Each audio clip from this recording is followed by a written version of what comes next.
Halo Sobat Mahasiswa Syariah. Selamat datang pada diskusi kelompok 3 hari ini. Saya sebagai moderator Bintang Prasetyo dengan NIM 2411306 yang akan memandu diskusi kita pada hari ini. Bersama rekan-rekan saya yang mana akan menjelaskan topik dengan judul proposisi. Yang mana dalam satu topik ini akan membahas segala aspek. Tanpa menunggu lama, mari kita kenalkan.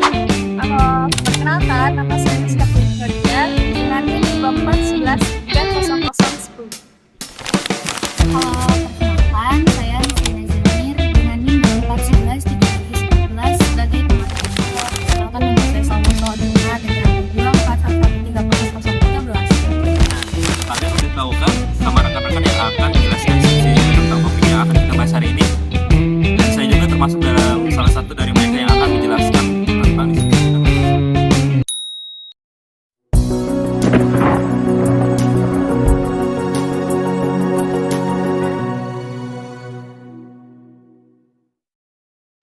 Nah, kembali lagi dengan saya yang mana moderator sekaligus sebagai pemateri yang akan menjelaskan terlebih dahulu apa itu pengertian proposisi. Pengertian sederhana tentang proposisi adalah pernyataan yang dapat dinilai benar atau salah. Dalam logika hukum, proposisi digunakan untuk membangun argumen yang logis dan sistematis, sehingga penting dalam analisa hukum. Sebuah proposisi harus memiliki nilai kebenaran yang jelas dan tidak bersifat subjektif. Contoh, proposisi dalam hukum adalah setiap warga negara berhak atas perlindungan hukum, atau korupsi adalah tindakan melawan hukum yang keduanya bisa dinilai benar. Nah, apakah kalian sampai sini sudah paham? Karena akan ada pembahasan kedua. Dilanjut, kembali lagi kita akan membahas poin kedua, yang mana itu adalah pembedaan antara kalimat, pernyataan, dan proposisi. Kita lanjut. Kalimat adalah kumpulan kata yang memiliki makna, tetapi tidak selalu disedari kebenarannya. Kalimat bisa berupa perintah, sapaan, ataupun pernyataan. Ataupun juga pertanyaan, seperti tolong hadir di persidangan. Ini tidak bisa dinilai besar atau salah. Pernyataan adalah kalimat yang mengungkapkan sesuatu, tetapi belum tentu memiliki nilai kebenarannya. Seperti semoga keadilan ditegakkan, yang hanya merupakan harapan. Sementara itu, proposisi adalah pernyataan yang pasti dapat dinilai benar atau salah. Misalnya dalam pasal 1 ayat 3 Undang-Undang 1945 yang menyatakan bahwa Indonesia adalah negara hukum. Proposisi ini menjadi dasar dalam logika hukum untuk membangun hukum yang kuat dan rasional. Nah, kita akan lanjut ke poin seterusnya. Dari keempat yaitu penghubung kalimat melalui tabel kebenaran berupa konjungsi, disjungsi, degerasi, implikasi, dan diimplikasi. Konjungsi itu adalah penghubung argumen dengan kata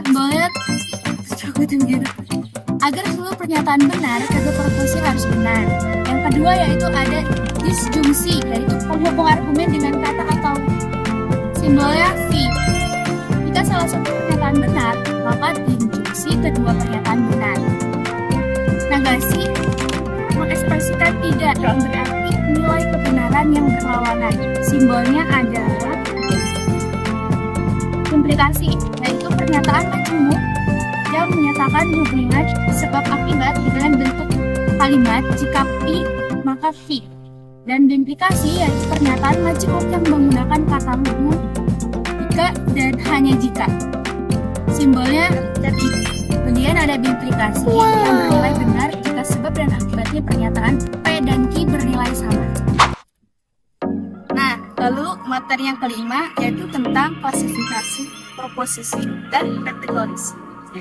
Klasifikasi proposisi yaitu dalam logika penalaran adalah pengelompokan proposisi berdasarkan berbagai kriteria seperti bentuk, sifat pembenaran, dan luas pengertian. Lalu klasifikasi proposisi berdasarkan bentuk. Proposisi tunggal, proposisi majemuk. Apa sih proposisi tunggal itu? Yaitu proposisi yang hanya mengungkapkan satu pernyataan. Lalu yang kedua, proposisi majemuk, yaitu proposisi yang memiliki lebih dari satu proposisi. Dan yang proposisi berdasarkan sifat pembenaran. Ada dua juga ya, proposisi kategorial, proposisi kondisional. Apa sih proposisi kategorial itu? Yaitu proposisi yang menyatakan pembenaran atau penyangkalan yang bersifat mutlak. Lalu proposisi kondisional yaitu proposisi yang menyatakan pembenaran atau penyangkalan yang bersifat bersyarat. Proposisi berdasarkan pengertian. Ada tiga, yaitu proposisi universal, proposisi partikular, proposisi universal yaitu proposisi yang mencakup semua aspek atau bagian. Lalu proposisi partikular yaitu proposisi yang bersifat khusus. Dan terakhir proposisi singular yaitu proposisi yang bersifat unik. Dan terakhir klasifikasi proposisi berdasarkan kualitas dan kuantitas.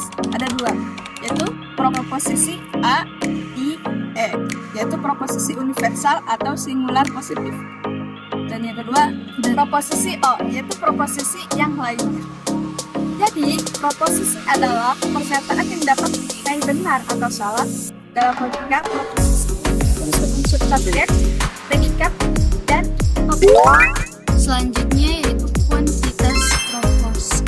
Menurut kuantitasnya, proposisi yang dapat kita bedakan, yang pertama ada proposisi singular, yaitu proposisi yang subjeknya, predikat dan subjeknya itu mengakui atau mengingkari hanya tentang satu hal yang tertentu. Yang kedua ada proposisi partikular, yaitu proposisi yang subjeknya itu partikular, predikatnya mengakui atau mengingkari hanya sebagian dari luar subjeknya, paling sedikit satu, tetapi tidak seluruhnya dan tidak utuh. Yang ketiga ada proposisi universal, yaitu proposisi yang subjeknya universal, jadi predikatnya mengakui atau mengingkari seluruh luar subjek. Baik, selanjutnya saya akan menjelaskan di poin yang ketiga di materi yang pertama, yaitu kualitas dan kuantitas proposisi. Proposisi adalah pernyataan yang menegaskan atau mengingkari suatu tentang subjek tertentu, terdiri dari subjek, predikat, dan kopula. Contohnya dalam politisi adalah jenis proteksi yang mengandalkan hubungan konstituen, subjeknya politisi, predikatnya jenis proteksi yang mengandalkan dukungan konstituen, dan kopulanya adalah berdasarkan kualitasnya. Proposisi dibagi menjadi singular, berlaku untuk suatu individu seperti Socrates adalah seorang kritikus. Partikular berlaku untuk sebagian seperti beberapa siswa menyukai matematika, dan universal berlaku untuk seluruh subjek seperti semua manusia membutuhkan oksigen. Dari segi kualitas, proposisi akrimatik menyatakan pengakuan Anton adalah mahasiswa angkatan 9, sedangkan proposisi negatif menyatakan pengingkaran kucing bukan binatang yang bertelur. Jika diklasifikasikan berdasarkan kuantitas dan kualitasnya, terdapat 6 jenis proposisi, yaitu universal akirmatik A, universal negatif E, partikular akirmatik 1, partikular negatif 0, singular akirmatik, dan singular negatif. Memahami klasifikasi ini penting dalam logika untuk menyusun argumen yang valid dan sistematis. Saya melanjutkan pembahasan nomor 8. Dediksi adalah cara berpikir yang dilakukan untuk menarik kesimpulan umum menjadi kesimpulan yang bersifat khusus. Dediksi terdiri dari 3 buah proposisi terbentuk premis mayor dan premis tunggal, sedangkan proposisi ketiga disebut konklusi. Salah satu premis atau keduanya harus berbentuk pernyataan umum atau proposisi universal A atau E, sedangkan konklusi terbentuk proposisi partikular atau pernyataan yang lebih khusus dari pernyataan yang dinyatakan dalam premis. Selanjutnya, poin ke-9.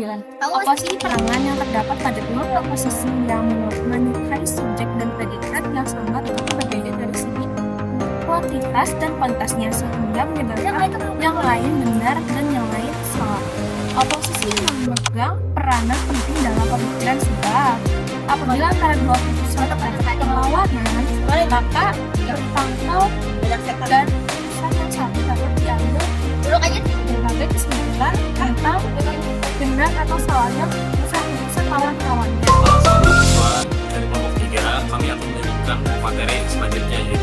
kedua yang berjudul logika dan kesempatan berpikir. Di sini saya akan menyampaikan poin pertama. Kita mulai. Kesempatan berpikir atau dalam artian lain fallacy adalah kesalahan dalam berpikir yang terjadi karena penyimpangan dalam logika atau penalaran. Kesalahan ini bisa muncul karena penggunaan argumen yang tidak valid, tidak relevan, dan menyesatkan. Dalam logika dan hukum, kesesatan berpikir berbahaya karena dapat melemahkan argumentasi dan keputusan yang tidak adil. Beberapa jenis kesesatan berpikir yang umum terjadi adalah ad hominem, yaitu menyerang pribadi seseorang daripada membantah argumennya, seperti pendapatnya tidak bisa dipercaya karena dia pernah melanggar lalu lintas. Ada juga argumen rumit atau yang menganggap sesuatu benar hanya karena banyak orang yang mempercayainya, serta false dilema yang masa hanya ada dua pilihan padahal ada alternatif lain. Kesalahan berpikir dapat melemahkan logika dalam perdebatan hukum dan mengambil keputusan. Oleh karena itu, penting bagi profesi hukum untuk memahami dan menghindari kesesatan berpikir agar argumentasi tetap rasional, basis fakta, dan tidak menyesatkan. Itu makna dari sesat pikir. Apa sih sesat pikir atau logical fallacy? Jadi, sesat pikir ada berasal dari kata fallacy yang berarti deception atau menipu. Kata Levin M. Kopi et al. 2014, sesat pikir adalah atau logika fallacy adalah tipe argumen yang terlihat benar, namun sebenarnya mengandung kesalahan dalam penerapannya. Macam-macam logika fallacy ada hominem, yaitu argumen yang mengalah pribadi. Kedua ada argumen ad populum atau dari Wagon, yaitu ketika suatu argumen atau pernyataan yang dianggap benar karena banyak orang yang merasa, padahal yang tidak benar. Tiga ada pasti generalisasi atau over generalism. Empat ada post hoc ergo propter. Yang kelima ada slippery slope, dan yang keenam ada false dichotomy, salah satu kecacatan berpikir yang banyak banget dilakuin secara paksa.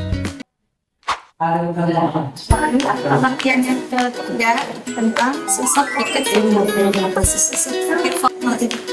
Sesat pikir formal adalah berpikir yang disebabkan oleh penalaran yang tidak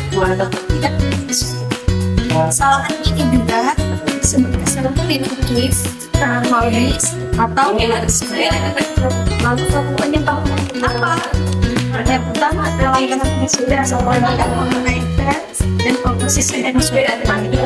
Kedua, cara cara argumen yang deduktif. Lalu ciri-cirinya apa? Ciri-cirinya pertama, argumen yang memiliki atau tidak valid, kedua, kesimpulan yang tidak jelas, dan ketiga, kesimpulan yang berbeda dari maksud yang ingin diungkapkan oleh si penyampaian informasi. Lalu perbedaan antara fikir formal dan informal.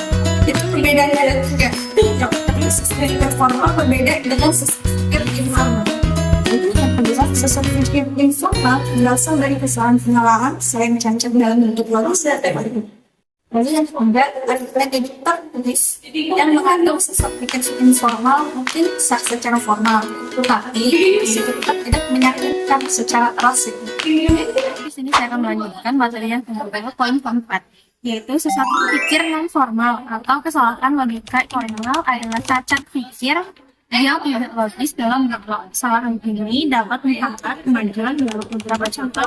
Sesat pikir non formal adalah ad hominem, menyerang pribadi lawan argumen, bukan argumennya.